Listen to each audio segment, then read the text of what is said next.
itatu ikomeye mu buzima bw'umuntu. Harimo umunsi wo kuvuka, ari wo munsi tuza ku isi, hakabamo umunsi wo gushyingirwa, ndetse hakabamo n'umunsi w'urupfu. Gusa uyu wa nyuma niwo ubabaje, kuko akenshi tuba tugiye dusize abantu bamwe baba batifuza ko tugenda. Gusa nyine kuri iyi si nirwo rugendo rwa twese.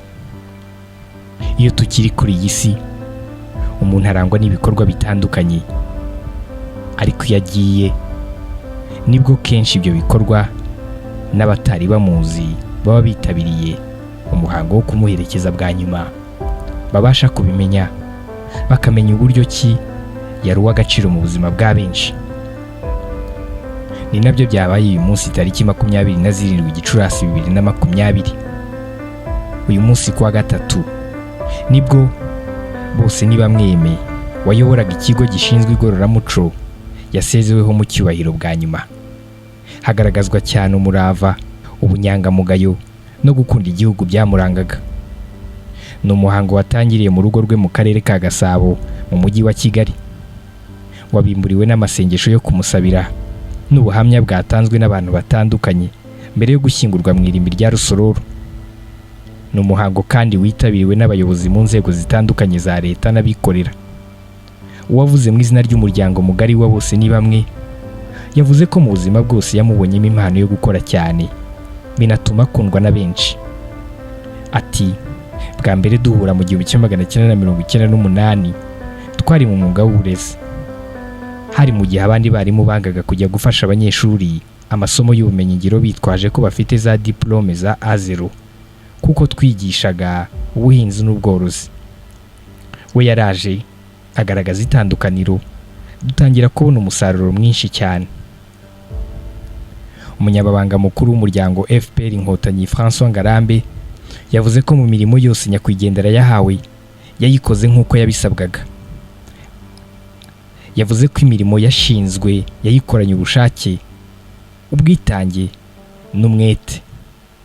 Mu bikorwa byihariye by'umuryango FPR Inkotanyi, Bosenibamwe yahawe inshingano zitandukanye ahantu hatandukanye.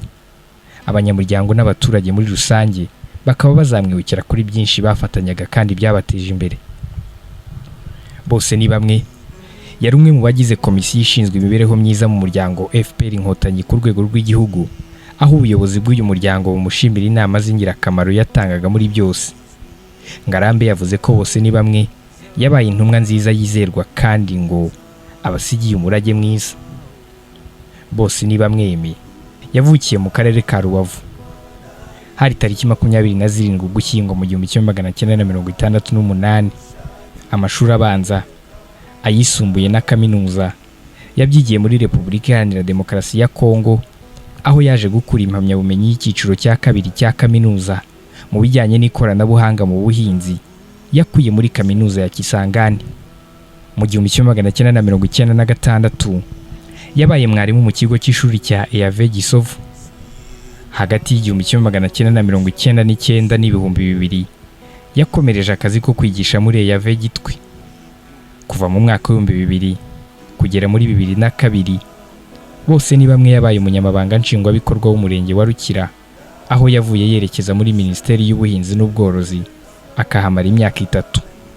Hagati ya 2005 na 2006 yabaye umunyamabanga nshingwabikorwa w'iyari intara ya Kibungo, aho yavuye ajya kuba umuyobozi ushinzwe igenamigambi mu karere ka Nyagatare. Hari kuva ku itariki ya 1 Werurwe muri 2006. Hagati ya 2006 na 2009 yayoboye akarere ka Burera, nyuma agirwa guverineri w'intara y'Amajyaruguru asimbuye Boniface Rucagu kuva muri Werurwe 2009 kugera muri 2016. Kuva muri 2017 yari umuyobozi mukuru w'ikigo cy'igihugu cy'igororamuco, ari nawo mwanya wa nyuma asorejeho ubuzima bwe kuri iyi si ku myaka 52.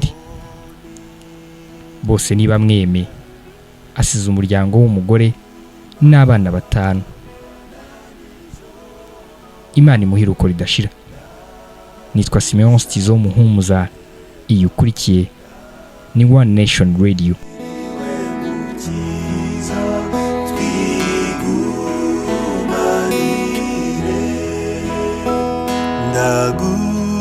ndagushakiteka nigisha ibyo ushaka kandi ukemurige